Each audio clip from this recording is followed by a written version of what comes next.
Hi, welcome to a video dedicated to desserts because we all deserve little sweet things in our life, especially with how this year has started. Oh, and Happy New Year!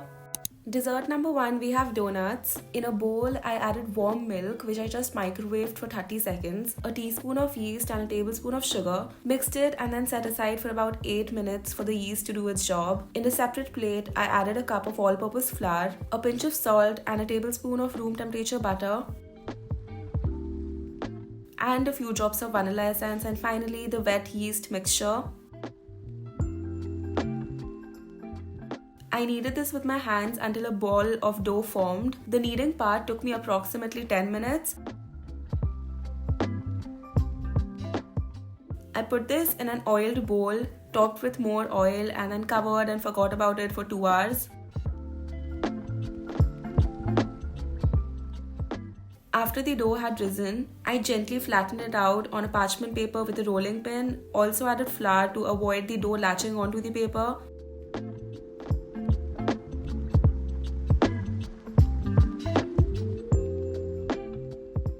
I rolled it out till the dough was rolled out, but not like paper thin, it has to be thick. I used a bowl to cut out circles.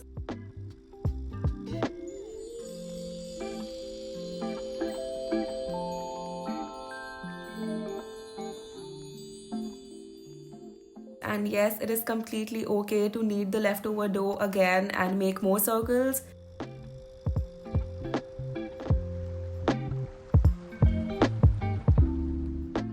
I covered these circles again for half an hour, and while I watched The Good Doctor, they rose to their double.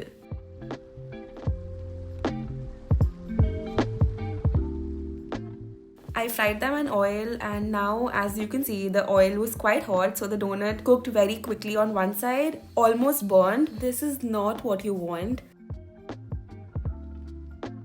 This is what you want. The flame should be on the lowest and each side should get approximately 3 minutes of its own to cook and basically rise and become a donut.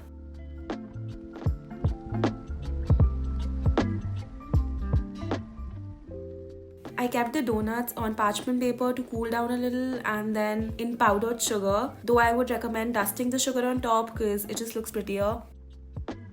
For a few, I poked through a straw and filled in with jam. These ones were completely inspired by the German Berliner donuts. And see, like I said, this was the first one, so yeah, too much dough, heat on one side, like all the dough transferred. But look at this other one.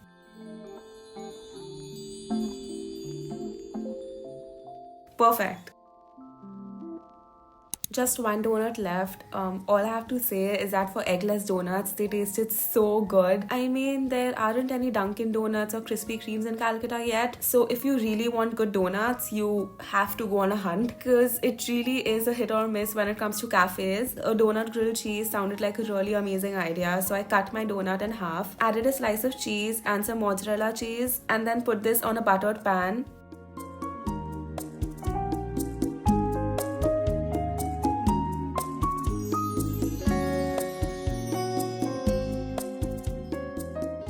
This cheese part is, I think, one of my best cheese pulls ever. If you follow me on Instagram, I have already used this clip like 3 times in my reels. It's just too satisfying. 3 years ago, I don't even think most of us knew what churros was, but it has gained a lot of popularity in recent times and for good reason, obviously. To make our eggless churros, I started by sifting a cup of all-purpose flour. Then to a saucepan, I added a cup of hot water, a teaspoon of salt and 3 tablespoons of white sugar, some oil, and then let this heat till it came to a boil. I transferred this hot liquid to the sifted flour and mixed well. At first, I didn't know if it would come together, but it did pretty soon and it formed into a ball. I let this ball cool down while I tried to figure out how this piping bag thing works.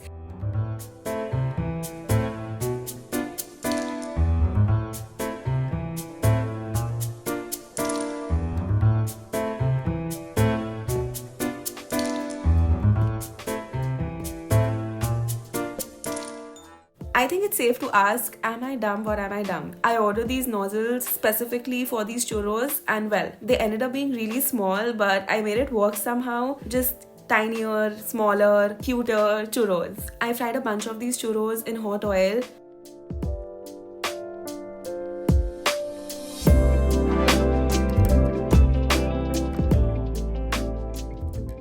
For the last bit of dough, I removed the nozzle and just piped them out like Cheetos. It worked. I made cinnamon sugar by mixing 2 teaspoons of cinnamon with 3 tablespoons of sugar and then just coated my churros with it.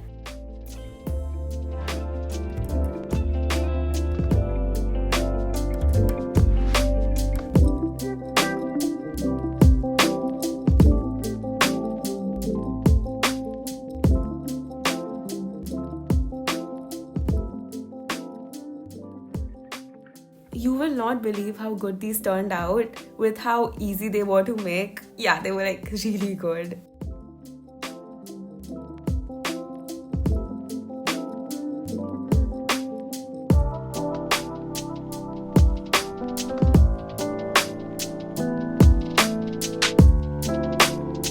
The only non-Italian person I give credit to for making me fall in love with tiramisu is Miss Kelly Stamps, and this tiramisu that I made truly just made me fall in love again. So freaking easy to make. Well, fairly easy, and it tasted like store-bought. So good. The ladyfinger biscuits on their own were just too eggy for me, but extremely awesome for soaking up the stuff. Okay, so first I made the coffee, which is just a few packets of vanilla and chocolate coffee with hot water.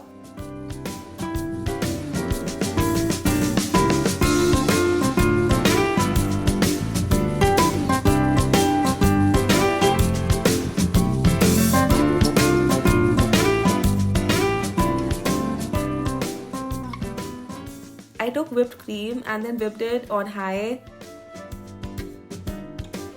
till there were soft peaks. Yeah, it was all spiky. Then I whipped mascarpone cheese in a separate bowl. It's like perfectly in between cream cheese and milk. On its own, it has a cream cheese texture, but you can really taste the milk.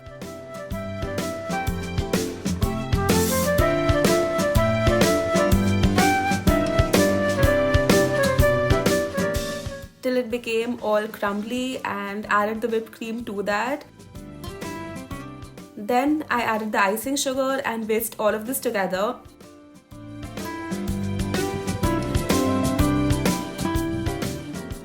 Vanilla essence could have been added earlier as well. I just added it then. When I whipped it again, and it looked absolutely snowingly pretty. A little bit of whiskey to the coffee mix, because tiramisu is the best when it has a little bit of booze. A little boozy never goes wrong. I think completely optional though. Okay, so first you soak up the ladyfinger biscuits in the coffee for just 1 to 2 seconds and then place in the container. This soaks up liquid very fast, so just be careful and be quick.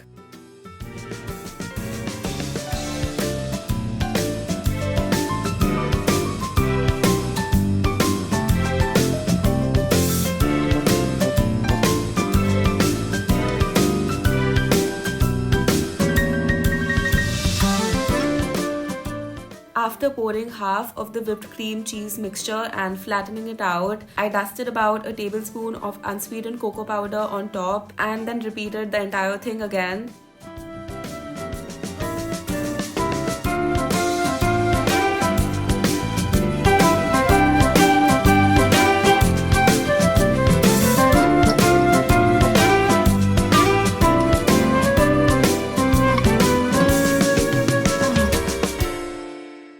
See, that was pretty simple. Also, ideally, I think you should put the top layer of cocoa powder after it has been set in the fridge for a couple of hours, but we are going for a wet sort of look.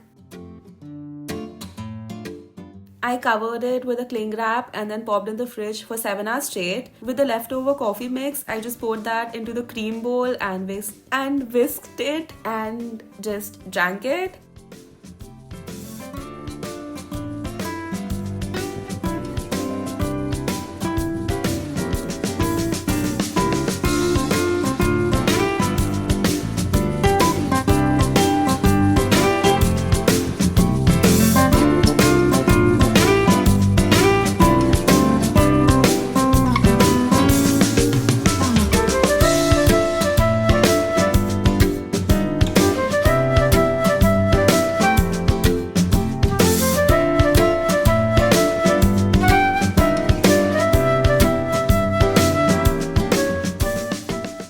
honestly, I'm really proud of myself. Wow.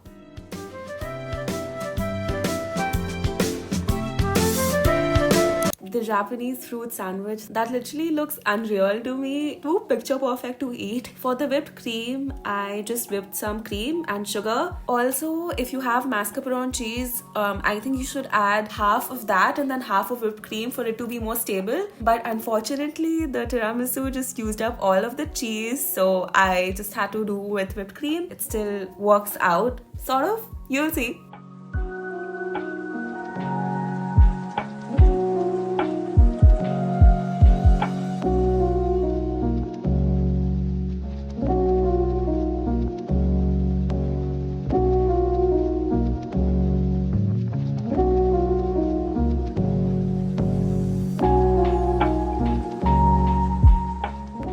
Okay, time to assemble. White bread, a generous layer of cream, the fruits,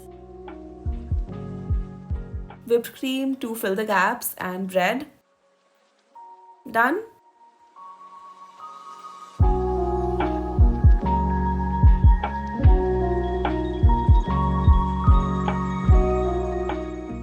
I wrapped these two in cling wrap, kept them on a plate, covered with another plate, and then in the fridge it goes for 2 hours. I recommend refrigerating this overnight because it does not have the mascarpone cheese to hold it.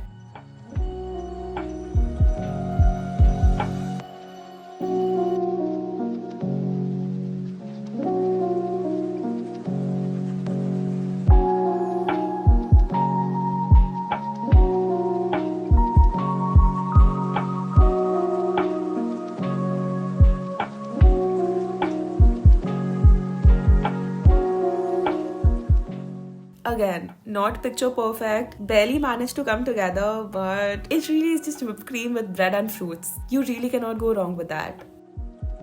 I'm sure you've heard of it. The 2-ingredient ice cream, just whipped cream and condensed milk. You know, when I had so much extra whipped cream left, I just had to try it. So all I did was whip the whipped cream with some condensed milk and vanilla essence, and that's literally vanilla ice cream.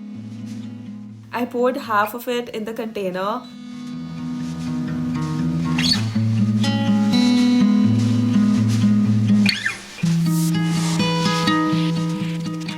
And with the rest, I just added cocoa powder and butterscotch. And this one is the dark chocolate ice cream. And when I tell you this works, trust me, it works.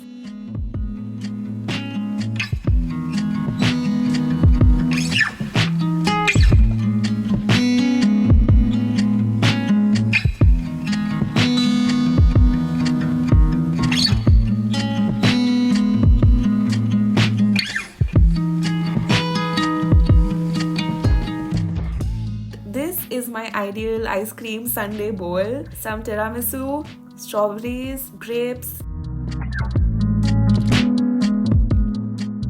chocolate ice cream and banana, and that's it. A bunch of desserts to make and enjoy because I don't know, desserts are a need just like my videos are. Just kidding. Okay, bye. She's a Mona Lisa. Everyone's lining up to see her. She's a Mona Lisa. Everyone's lining up.